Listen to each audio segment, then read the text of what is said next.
Okay, let's get started. We're going to do the Department of Budget and Management Personnel.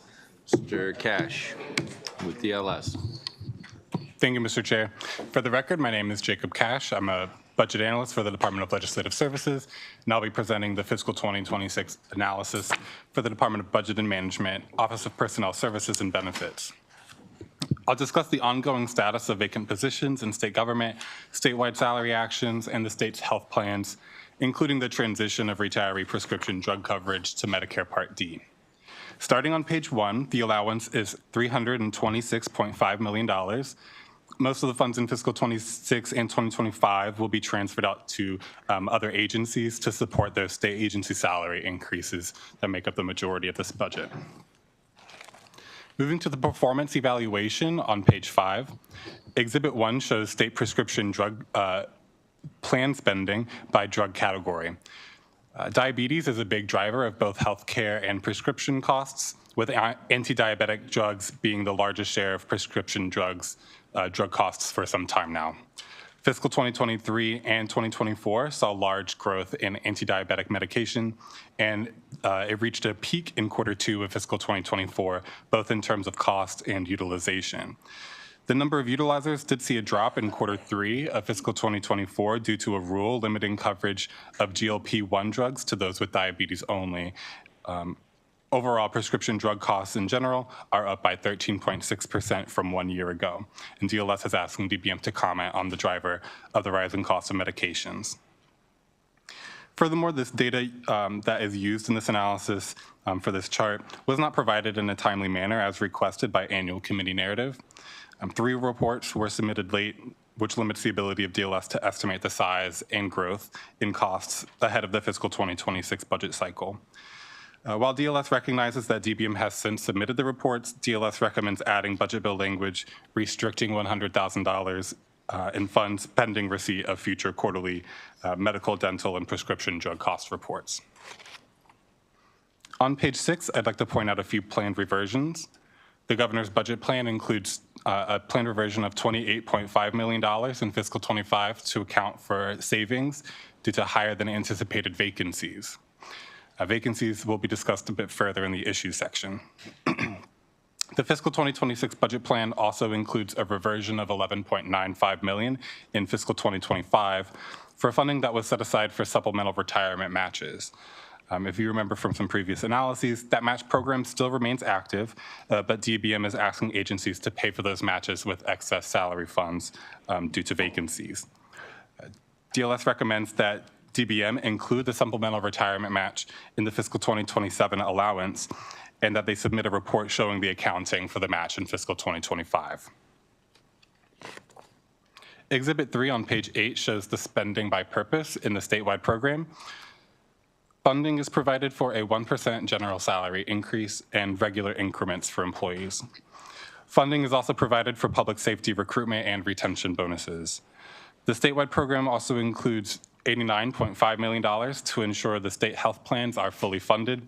That includes $3.1 million in incorrectly identified funds in the budget, which had been identified as belonging to the Senior Drug Assistance Program. However, that is meant to just be simple agency reimbursable funds. As mentioned in previous budget analyses, there is $50 million budgeted in savings related to the Government Efficiency Initiative, and those savings are budgeted here to be later distributed to agencies as those savings are made known.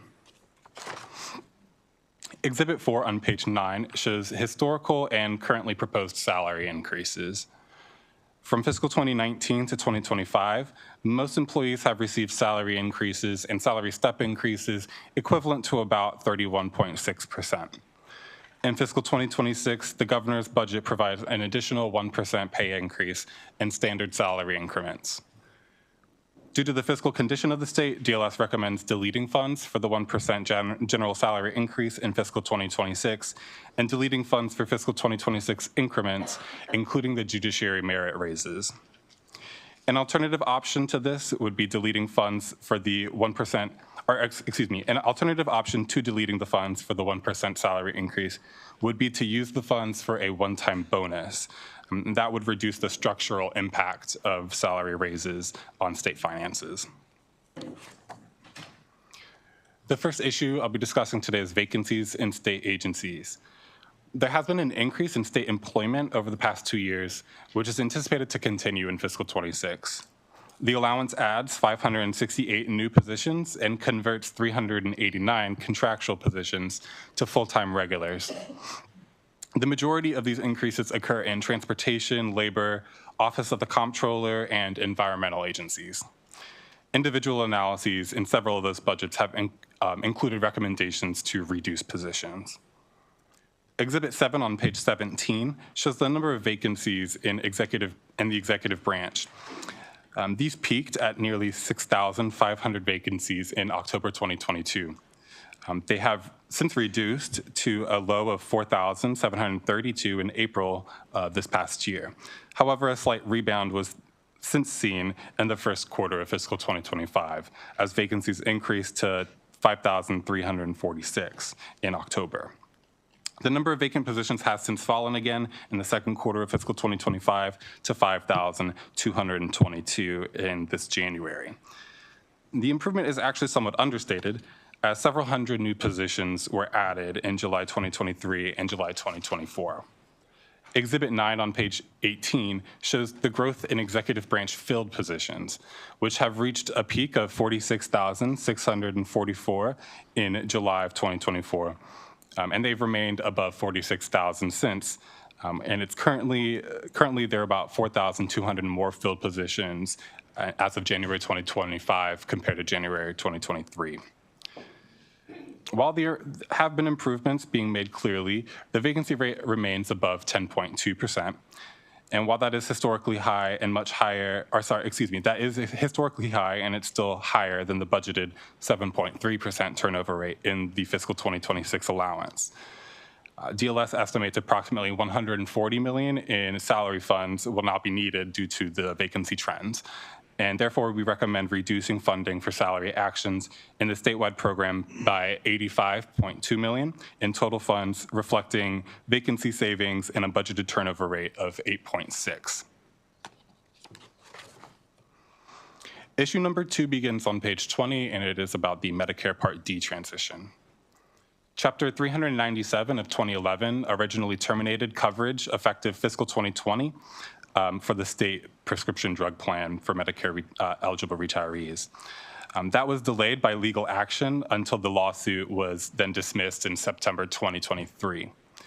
Chapter 767 of 2019 established reimbursement programs that would cover the out-of-pocket costs for retirees who enroll in a Part D plan.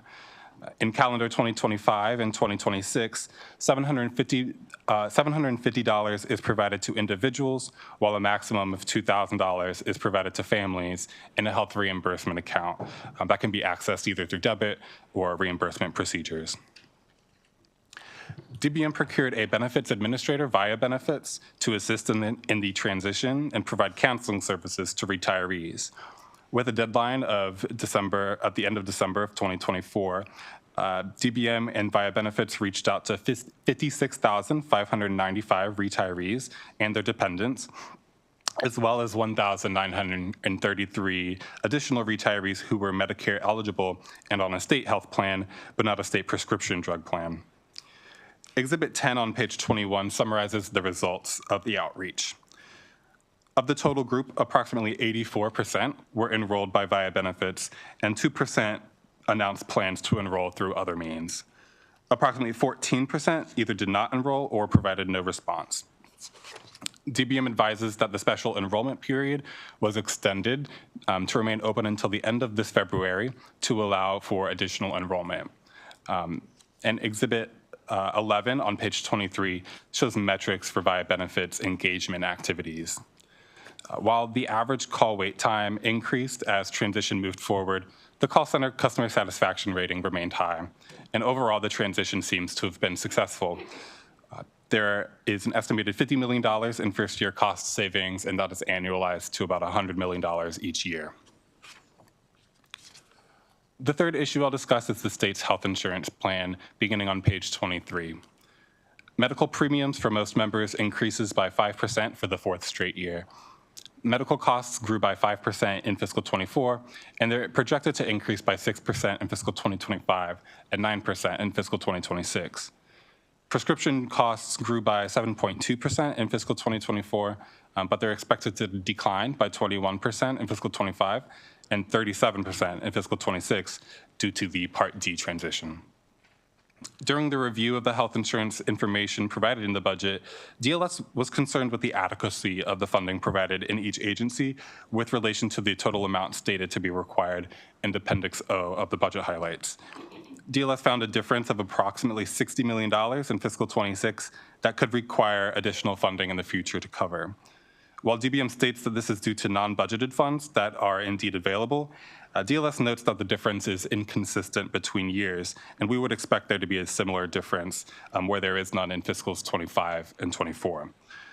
Here we're asking DBM to comment on that difference.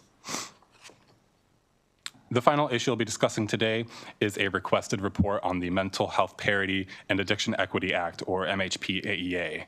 The MHP-AEA requires group health plans and insurance providers to provide mental health and substance use disorder benefits on par with medical benefits. The Act does not mandate coverage of mental health and substance use disorder benefits, but ensures that if they are offered, they must meet parity standards. The MHP-AEA requires group health plans and insurers to perform and document comparative analyses of non-quantitative treatment limitations for mental health and SUD benefits. And these analyses must be available to authorities upon request. Language in the fiscal 2025 budget restricted $100,000 pending submission of these comparative analyses, an assessment on them by DBM and the actuary, and appeals and complaints data regarding denial of benefits. DBM and its actuary submitted the report in November of 2024 and indicated that all plans were compliant with the MHP-AEA. However, there were portions of the United Healthcare and Care First plans, or the analyses, that did not match state policies with respect to outpatient prior authorization, and those portions have been requested by DBM to be updated. Furthermore, complaint and appeals data showed inconsistent data and issues with customer complaints across health plans. For instance, United Healthcare showed an appeal rate approximately 8 to 9 times higher than Care First. DLS finds the report to be in compliance with the budget bill language and recommends release of the $100,000 in restricted funds at the conclusion of these fiscal '26 budget hearings.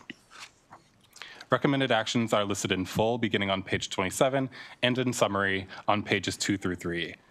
Item 1 restricts funds pending quarterly medical, dental, and prescription drug reports.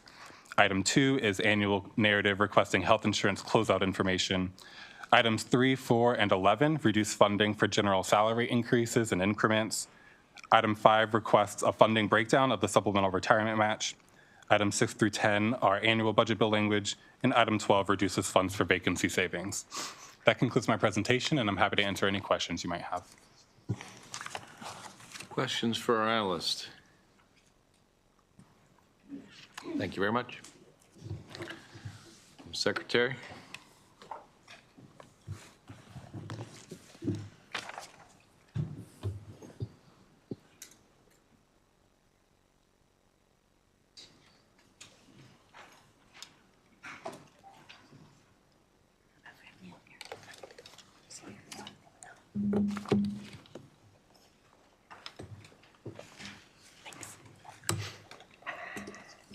Good afternoon, Mr. Chair and members of the committee. My name is Helene Grady. I'm Secretary of Budget and Management, and we're pleased to be here with you this afternoon to talk about the personnel budget. I have with me Mark Nicole, our Deputy Secretary, Catherine Hackman, our Acting Chief HR Officer and also Deputy Executive Director of OPSB, and Christina Kaminsky, our Director of Employee Benefits Division. I also have many of our senior leaders with us in the room in case of questions on areas outside of benefits or Catherine's portfolio. And finally, I'm thrilled to also introduce to you today Neil Desai, who's sitting to my right. Neil is our incoming Chief HR Officer starting next week, Wednesday, March 5th. Just a little bit about Neil's background. Neil is joining us next week, as I said, from the Federal Office of Personnel Management. Neil has served in several advisory roles within the federal government, most recently as senior advisor to the director of OPM. In that role, he led the development of a new operating strategy for OPM's audit function, transforming the agency's approach to enforcing merit system principles for 2.3 million civil servants. He also led OPM's primary customer experience improvement effort, modernizing the OPM's main website and intranet. Prior to joining OPM, Mr. Desai served as the Director of Culture and Communications and as a technical advisor at the IRS. While at the IRS, his portfolio included all human capital issues, including the IRS's Inflation Reduction Act hiring surge, IRS's culture and employee experience, and revitalization of the IRS's Human Capital Office. Neil supported the IRS's response to updated telework guidance and drove the reorganization of the agency's hiring function to improve capacity and customer service. He also served as special advisor to the Deputy Secretary of Defense, where his portfolio included all human capital issues, including military personnel mental health training, sexual assault prevention, and many others. Prior to his government service, Mr. Desai served as a partner at Boston Consulting Group in Washington, D.C., where he led procurement reform efforts and supported COVID-19 response efforts for large U.S. government agencies. And prior to that, as serving as principal at Open Capital Advisors in Nairobi, Kenya, Neil led dozens of projects, including efforts to optimize operations, negotiate public-private partnerships, and build new business models in sectors from healthcare to agriculture to energy. I have to say, I am personally thrilled to have Neil joining the DBM leadership team next week, where he will oversee our human resources and employee management services and policies, administer healthcare and other benefit programs, and partner with executive branch agencies to facilitate recruitment and hiring, with a particular focus on implementing the recommendations from the task force on the modernization of the SPMS. In particular, Neil will be instrumental in our efforts to stand up a program to facilitate the recruitment of transitioning federal employees to vacant roles within state government, potentially coordinating this work with our local governments here in Maryland as well. So I'm pleased that Neil was able to join today just so that we could introduce him to the committee. I don't think he'll be taking many questions, but I'm sure he'll be back soon enough. Next, I just want to say we appreciate, as always, Jacob's thorough analysis. You have my written testimony, but I'll also share a few highlights here and respond to the issues that Jacob suggested we respond to.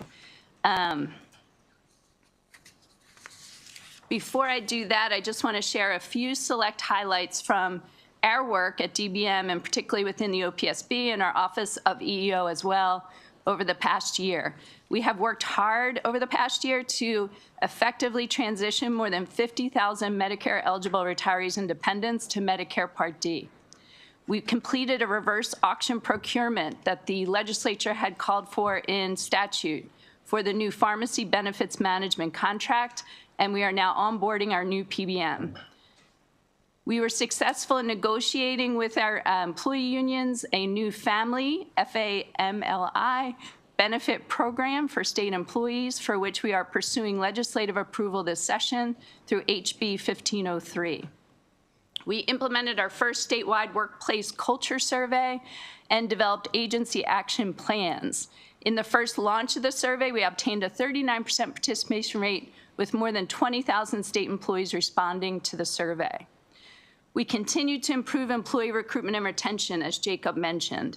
The executive branch vacancy rate has declined steadily over the past 2 years from 13.4% in January 2023 to 10.4% as of December 2024, even with the addition of new PINs. This has been accomplished in part through converting contractual employees to regular roles with full benefits, and in part through enhanced recruitment and retention. The state added a net 1,696 additional employees over the 2 years from 2023 through 2024, compared to losing a net 2,658 employees during the 2 years prior, 2021 and 2022. Non-retirement separations were reduced by 30% in 2024 compared to 2 years earlier. Together with our colleagues at the Department of Labor, we've been progressing with developing apprenticeships within state agencies in collaboration with the exclusive reps of our bargaining unit employees. And last, we hosted 3 statewide EEO group meetings over the past calendar year attended by 60-plus professionals, with the most recent drawing 137 professionals to provide program and industry trends and legal updates, and partnered with the Maryland Commission on Civil Rights to provide a session on the basic investigative techniques and discrimination law theory training to our new EEO officers across state agencies. Next, I'll touch on the issues and recommendations that Jacob suggested we respond to. On page 5, Jacob requests that DBM comment on the main drivers of continued cost increases in the state prescription drug plan. DBM closely monitors the increase in utilization for all therapeutic classifications of drugs. In January 2024, the department implemented GLP-1 Smart Logic Utilization Protocol to reduce off-label use and help manage costs of certain anti-diabetic drugs. As a result, these drugs are no longer in the top 3 contributors to increased costs. Drug manufacturers also reduced drug prices for selected insulin products by about 70%, contributing to the lower trend. Prescription drug costs continue to trend at a higher rate than other health benefits for our state plans. Individual components of the annual trend include inflation, utilization, and drug mix. While there has been an increase in enrollment in utilization, the overall drug mix is the main driver of the state's trend, which was just under 10% net of rebates through December 31st. Specialty drugs prescribed for classifications such as oncology, psoriasis, and Crohn's disease account for the largest trend adjustment. This classification accounts for 43% of the state's total gross cost, representing 1.4% of the total prescriptions filled and utilized by just 1.3% of the state's population. The department offers a rich benefit and plan design with a low co-payment structure for our members.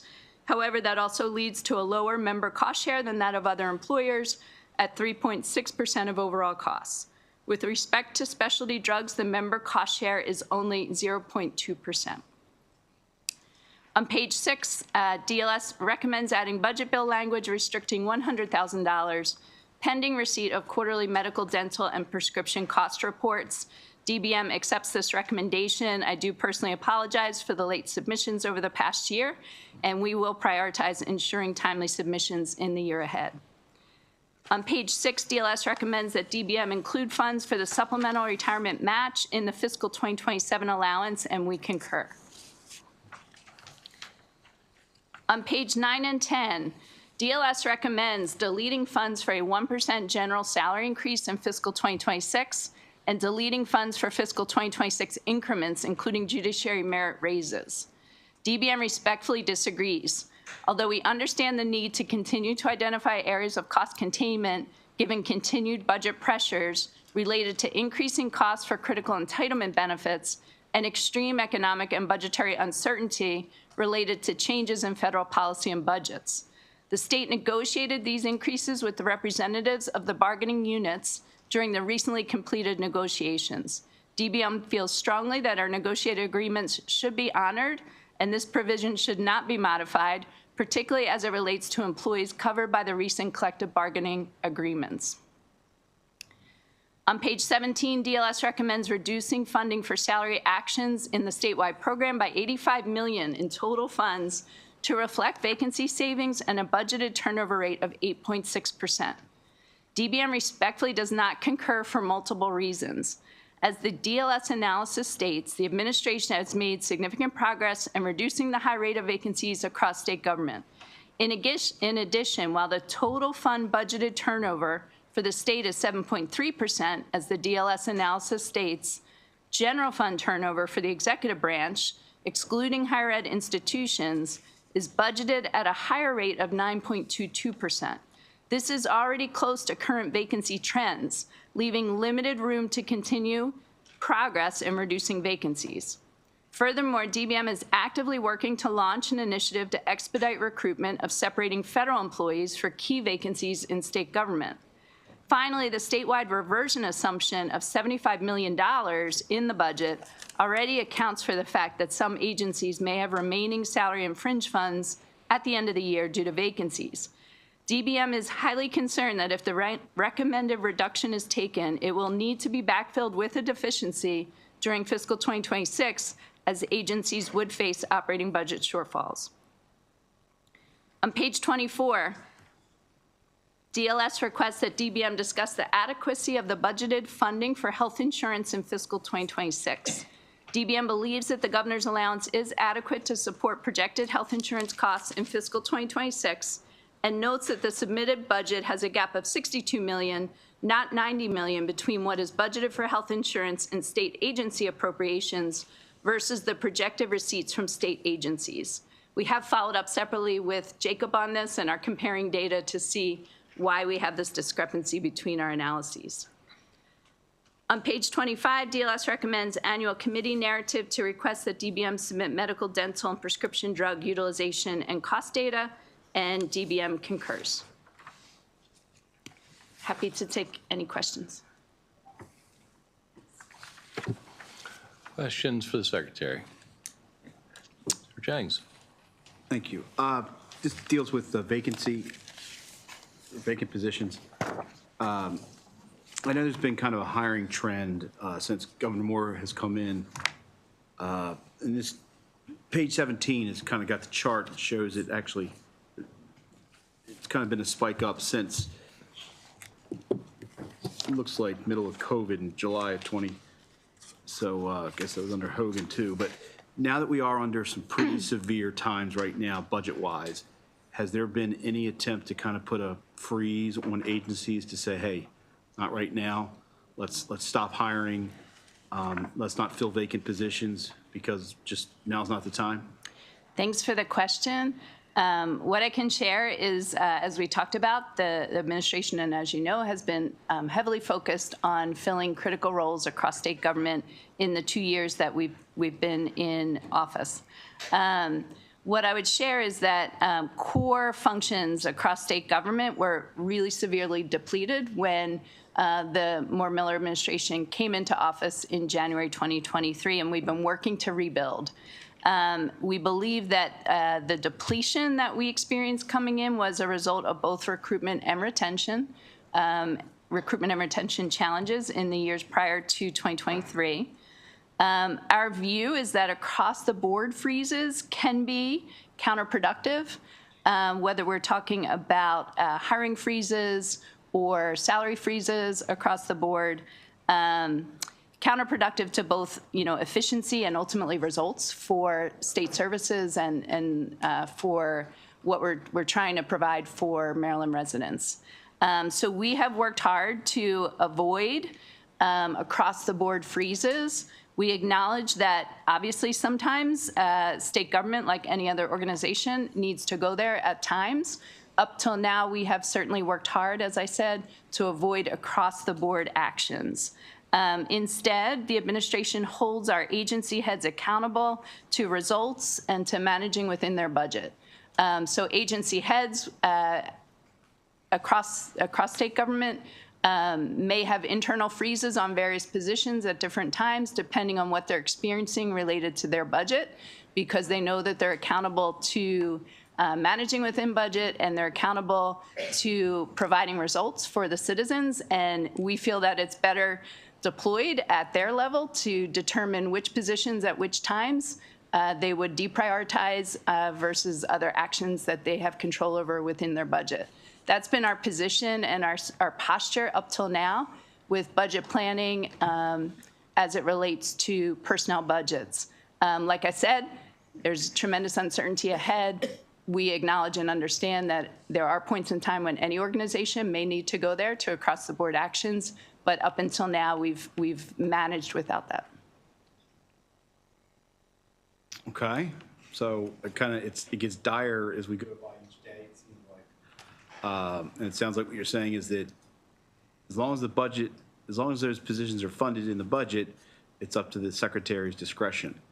I just, as we sit here and, and I know on our side, we're looking for the cuts. I come from the private sector where, you have to make those decisions. You have to cut and not hire, and unfortunately sometimes, do with less or do more with less. And, it's just, I think we're in that situation right now. The other thing I would add is certainly within areas in state government where we have the highest number of vacancies currently, tend to be within our facilities, whether it's MDH or corrections. And we are, the agencies are managing between overtime costs and the costs of filling positions. So to the extent that we, impose freezes on those roles, it only exacerbates overtime. It exacerbates the condition within the facilities. And I agree with what you're saying. And, what I'm saying, I have utmost respect for employees. I remember I used to get up on the floor after a blizzard and, thank the state employees when they've been out there plowing, watching them all night as I would drive in. And you're right. There's some agencies where they've been cut too much. And, some governors have come in and said, we're just going to cut 10% across the board, every agency, and that's not right. You can't do that because not every agency is the same. Not every 10% cut's the same. I think you need to go in more, and look closer. I just think at this point, just because you have a vacancy doesn't mean we have to fill them at this time. And I think you have to look at some agencies. I do know, the prisons, they are very limited on their staff. So yes, they do need to hire. But I think there's some other agencies where we might be able to say, hey, now's not the time. So it's just my comment that as we sit here in these tough times that, maybe for a year, we back off of it. So thanks, Mr. Chairman. Thank you. Nice to see you. Nice to see you too. I want a couple of things. One is the effort to move away from unneeded degree requirements that previous administration launched and you've been working on. Can you give us a little more detail, like how you doing? What are their metrics? When are we going to declare victory? Sure. So I'm going to ask if Catherine Hackman would like to provide an update, or we have with us today Paul Webb, who is our Director of Classification and Salary, whose team oversees our work in this regard, and be happy to have Paul come to the table. Thank you. As well, if he'd like to give an update. Paul, do you want to come up? Yeah. I would just like to say that we have been reviewing all of those positions that we have changed from college degree to high school and experience, and we have been revisiting that since the Hogan administration. And we are looking at those very carefully. Some of those we may. Could you speak up a little bit or come closer to the microphone? I'm sorry. Some of them we may back in the college degrees, but most of them we're going to keep them out. We are looking at the experience requirements. One of the hindrances that we find is that when we did take the college degrees out, it did cause for the experience requirements to be increased. So what we are doing now is to reviewing that, and we're going to back out of the large number of experience requirements so that our citizens would be able to qualify for those positions. So we are currently in our division looking at all of those positions. We have approximately 3,900 classes within the state personnel management system, and it's going to take us about, I would say, about 6 months to really overview and to look at that. Okay, thank you. Could you give us, after this meeting on paper in some way, just some metrics on this in terms of how far along, where you're far along, where you're not far along, et cetera? Absolutely. And also mentioned, I'm sure our new head of personnel knows this very well, that our new Secretary of Commerce leaned into this very heavily when he was in the Biden administration in terms of cybersecurity jobs in the federal government. And my impression is they made a lot of progress, and maybe he can be helpful to this as well. So that was question number one. Thank you.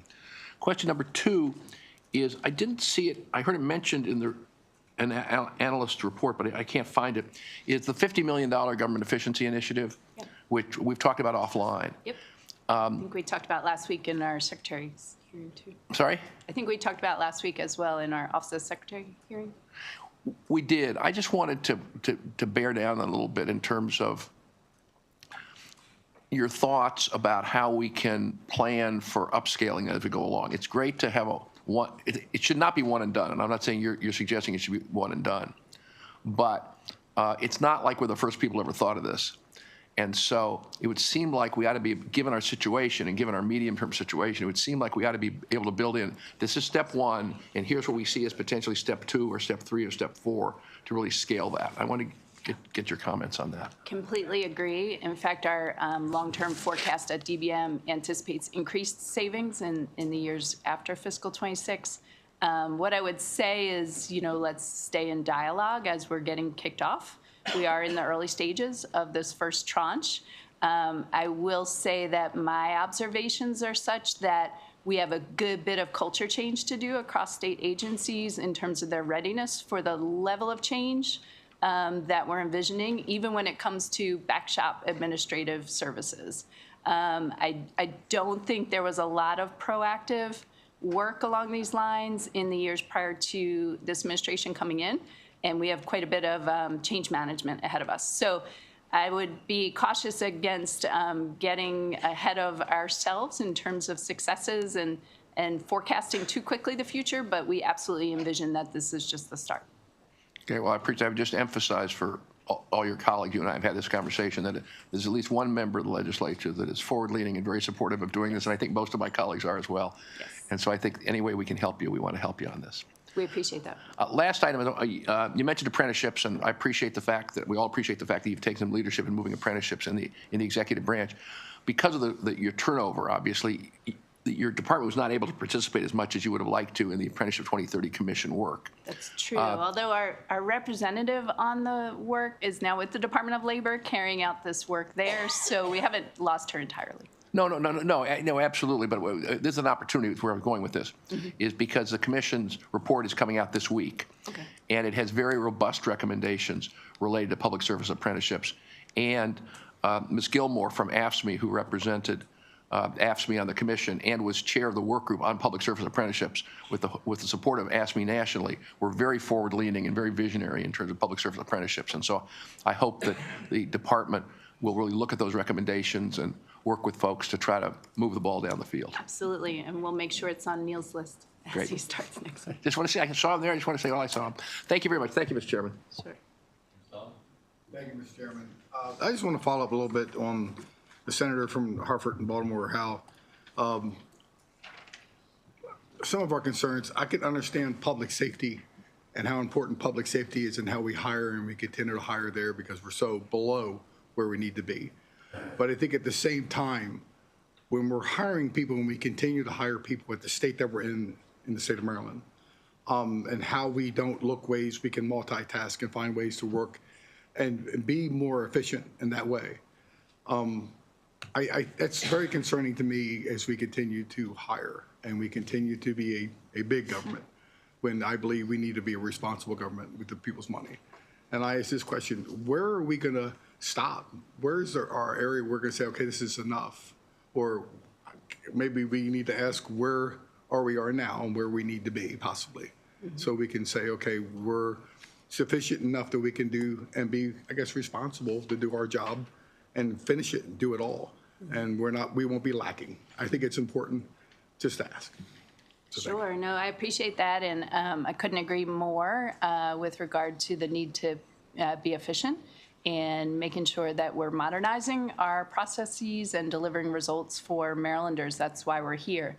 I think in terms of where do we stop, how much hiring is the right amount, we have a budget plan that's before the legislature, and our budget plan has a certain number of funded pins across state government, general fund and other funds as well. And it also has a certain portion of vacancy turnover built in, and as well as overtime and other personnel expenses. And so that is our envelope that we have to work within, in my view. In terms of your comments around efficiency and effectiveness, we just spoke a few minutes ago about the Government Modernization Initiative. There's incredible opportunity across state government for us to be saving taxpayer dollars by being smarter about how we do business, particularly as it relates to administrative operations and functions, and we are getting at it full throttle. As I shared a few minutes ago, my observation 2 years in is that there was very little of that work being done prior to this administration coming on board, at least immediately prior, and there's significant opportunities. So we are full throttle at it. We have budgeted at least $50 million in general fund savings in fiscal 26 as a result of these initiatives that we're standing up right now. We're starting with fleet management, and we're going to be looking to reduce fleet, particularly where there's underutilization. So we're heavily focused on it. I think we agree with you. And to your question around what's the envelope, what's the cap, I would point to the budget plan that's before you. Well, I mean, still would be good to have a number. That's my only problem. If we could, Sure, I we could think have it's that, we can just say, okay, where we are now, but where we need to be. I think it's actually embedded and reflected throughout Jacob's analysis. Okay. Thank you, Mr. Chair. Other questions? Secretary. Thank you very much. Thank you. We have a number of individuals signed up to testify. Todd Reynolds, Jerry Smith, Pat Moran. If you're organized in some sort of panel, you're certainly welcome to come up as a panel, however you want to do it.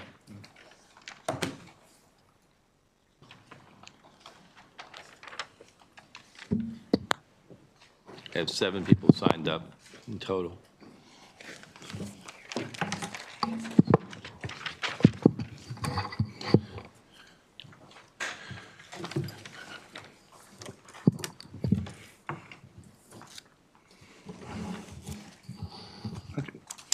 Good afternoon, Chair Gazzone, Vice Chair Rosa Pepe, and members of the Senate Budget and Tax Committee. My name is Patrick Moran, and I am honored to serve as president of AFSCME Council 3. We represent 30,000 state and higher education employees who fall under the DBM personnel budget. First and foremost, we strongly oppose the DLS's recommendation to cut the negotiated COLA and merit increases our members have earned for 2026. These agreements were reached through careful negotiation, ensuring they were within the state's financial means. A deal was made, and our contract must be respected and upheld. As you deliberate on the budget, I urge you to keep these critical statistics regarding state workforce wages in mind. Since 2010, inflation has increased by over 40%, while cost of living adjustments for AFSCME members have totaled just 28%. In practical terms, this means that state employees today have less purchasing power than they did 15 years ago in 2010. This year is a perfect example of this. Despite inflation hovering at over 4%, our members had to settle for a 1% cost of living allowance. Step increases, which range from 1.7 to 2%, are supposed to be awarded annually to help retain employees and move them up the economic ladder. This is what employees are told when they are hired. While federal or local government and public school employees regularly receive their step increases, this is not the case for our state employees. Nearly 30% of employees in the standard pay scale and over 40% of employees in the correctional pay scale are behind on their promised step increases. Of those who are behind, more than 14% have missed 5 or more steps, meaning they have worked at least 5 years without receiving the annual step increases they were promised. I want to emphasize these are the state's numbers, not AFSCME's. When you combine the fact that COLA adjustments often fail to keep pace with inflation and that significant portions of the workforce are missing their promised annual step increases, the recent increases do not justify cutting our hardworking state employees' modest COLA and merit increases for fiscal year 2026. Our members are really struggling to make ends meet right now, and they're working in dangerous, understaffed, and under-resourced environments that make working conditions very stressful. In closing, we've submitted written testimony from our members, and some will speak today about the consequences of our cutting our state government. We urge you to consider alternatives to these cuts. We urge you to raise taxes on the wealthy and close corporate loopholes rather than putting our members and the people they serve at risk. Thank you.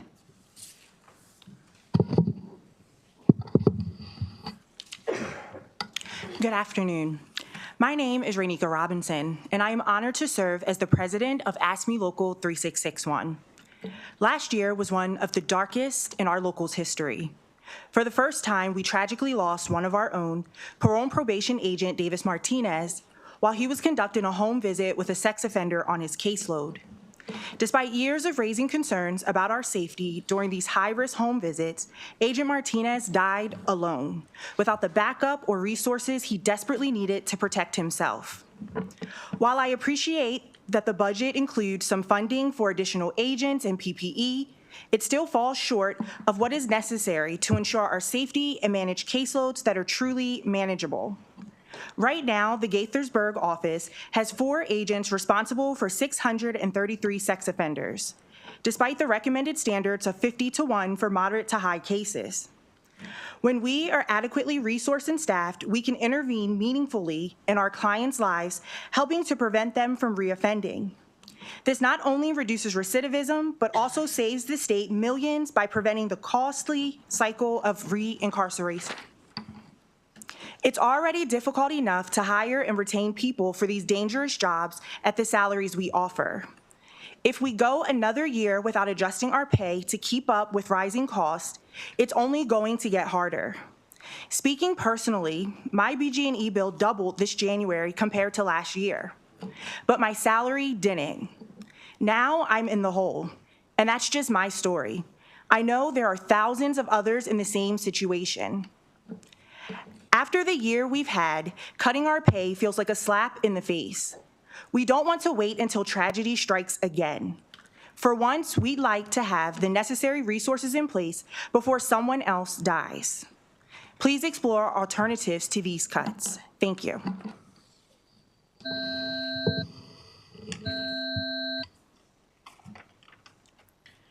Good afternoon. My name is John Feely. I'm the proud president of AFSCME Local 1772.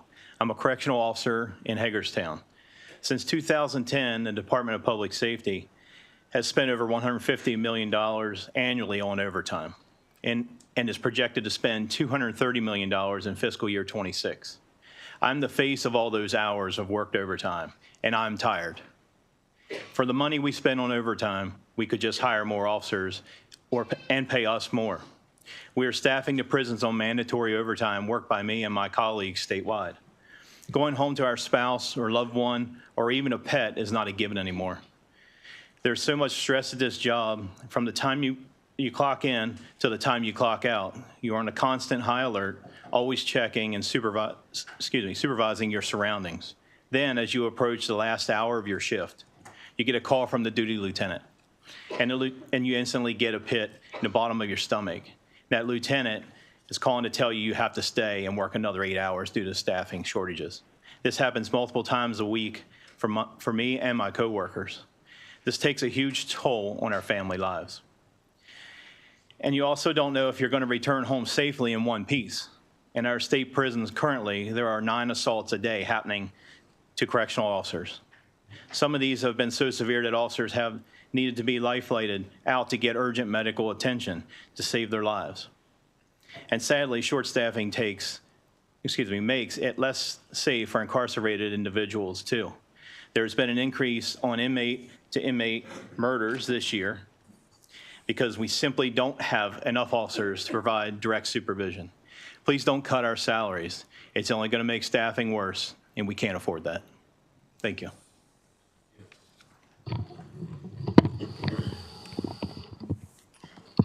Good afternoon.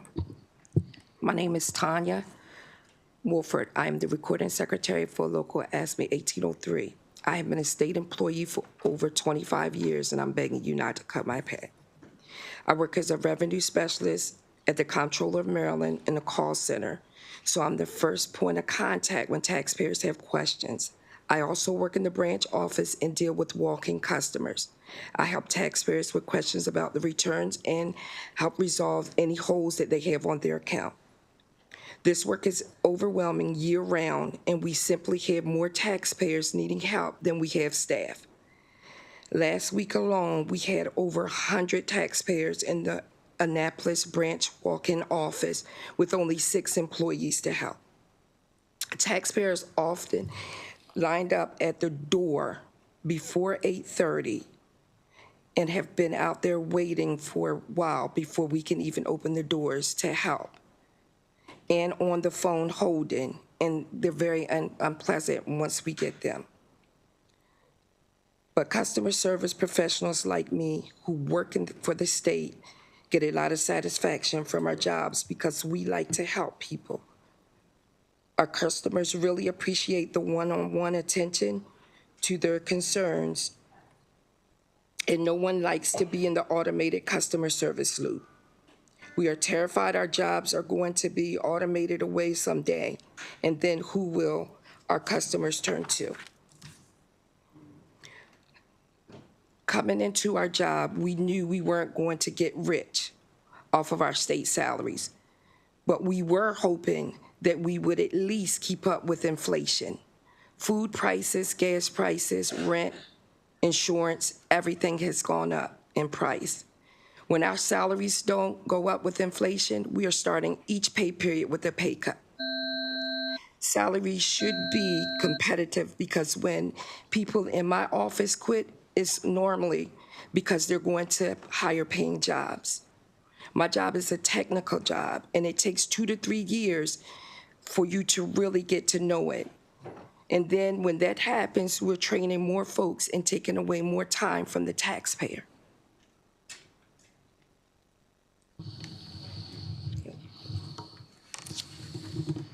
Hello, my name is Jenny Reese, and I'm the proud president of ASME Local 539. I have worked at Springfield Hospital Center as a licensed practical nurse for over 14 years, and I love being a psychiatric nurse. Our patients are committed to my hospital after a court ruling that they are a danger to themselves or others. When they arrive at our facility, they are often in a psychiatric crisis. We are their ICU. It's deeply rewarding to reconnect them with their families, help stabilize them through therapy, medications, and most importantly, see them discharged and ready to safely re-enter our communities. While I love my job, it is incredibly challenging. Often, patients don't understand the extent of their illness. At first, they resist treatment. During these times, they can become combative and even assaultive, taking their anger out on me, my coworkers, and other patients. In 2020, we worked with this committee to pass legislation mandating a minimum staffing ratio for security personnel on the units. Yet to this day, our state hospitals still have not met this ratio. When we are short-staffed, it puts everyone's safety at risk. It's also deeply troubling that we currently have over 220 defendants languishing in local detention centers because the state refuses to invest in enough staff to open the empty units at my hospital and other MDH facilities statewide. If we had the necessary staffing resources, we could open around 160 beds right now between my facility and the Finance Center in Cumberland alone. If that happened, perhaps the health secretary wouldn't face contempt of court charges each year for failing to meet the 10-day mandate, and more Marylanders would get the mental health care they urgently need. Unfortunately, cuts to positions and wages are making our mission even harder. Vulnerable Marylanders in crisis deserve better. My colleagues deserve better. Please explore alternatives to these cuts. Thank you. Thank you. Questions for this panel? Thank you all for sharing your stories. Appreciate it.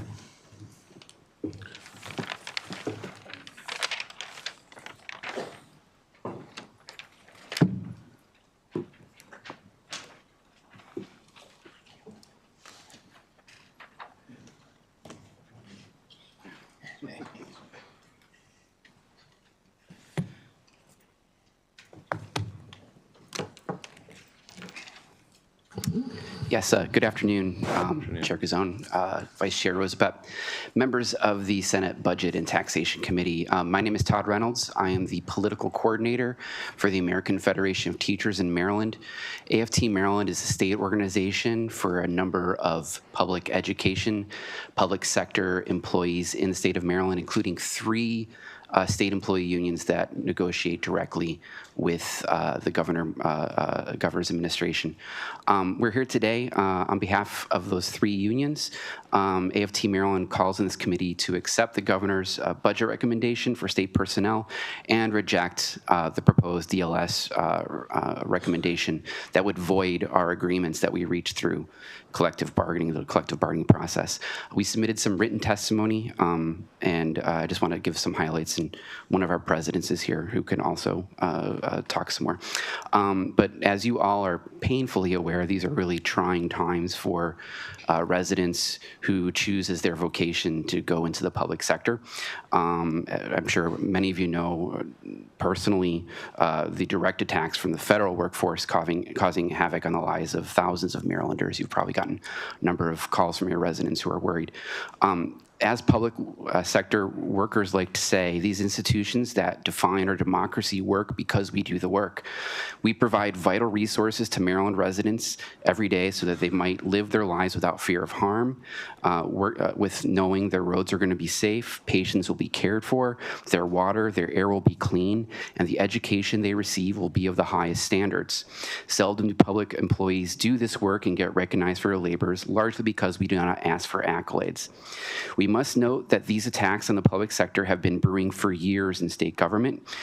Previous administrations have let the conditions of work in our public sector to deteriorate so much that just a few years ago, the state faced unprecedented levels of vacancies in numerous agencies. The problem reached apex when certain state agencies could no longer do their basic jobs. For example, Department of Labor could not process unemployment claims, Office of Medical Examiner could not perform autopsies, Department of the Environment, which Jerry is going to be talking about, could not do vital inspections on our waterways. This is a problem not created, we don't believe created by the current administration, but we do want to thank and applaud the administration for agreeing to work on this. But now it's a legislator's turn. We ask the Senate honor our work and honor the negotiation process by approving the governor's recommended budget item for state personnel and reject the DLS recommendation to void our agreements. Thank you. Good afternoon, Chair Gazzoni, Vice Chair, and members of the Senate Budget Committee. My name is Jerry Smith. I am the president of the Maryland Professional Employees Council, Unit G. We have about 6,000 members in our unit. I'm also a full-time state employee. I've been working with the Maryland Department of Transportation State Highway Administration for 39 years. You have my written testimony, so I won't beleaguer you with that. But I do want to share a little background of where we are with my members. We heard a quote, leave no one behind. In 2014, then Governor O'Malley, last year, through an executive order and approved by this assembly, step increases were to be included as part of the budget. In 2015, Governor Hogan froze those step increases. He did accept one increment in 2016, until his last year in office. We did not receive any additional increments for like 7 years. Instead, we did receive from 0 to a 2% cost of living increase. This caused a big gap in salary compensation, and state employees fell as much as 20% behind local jurisdictions, including Baltimore City, for similar classifications. Since the Moore Miller administration took office, state employees have seen moves towards catching up and evening the playing field, or should I say working field. So to stop the momentum and revert back to Hogan's approach to balancing the budget at the expense of leaving state employees behind will be devastating, and we will fall right back into the ditch we are still trying to climb out of. So I stand in support of keeping the COLAs and steps in the budget that the Governor Moore submitted, leaving no one behind. Thank you. Thank you very much. Questions for this panel? Thank you very much. That will conclude the hearings on personnel. We're going to move to a voting session, but we're going to wait till, let's call it 5 of. 5 of. Huh?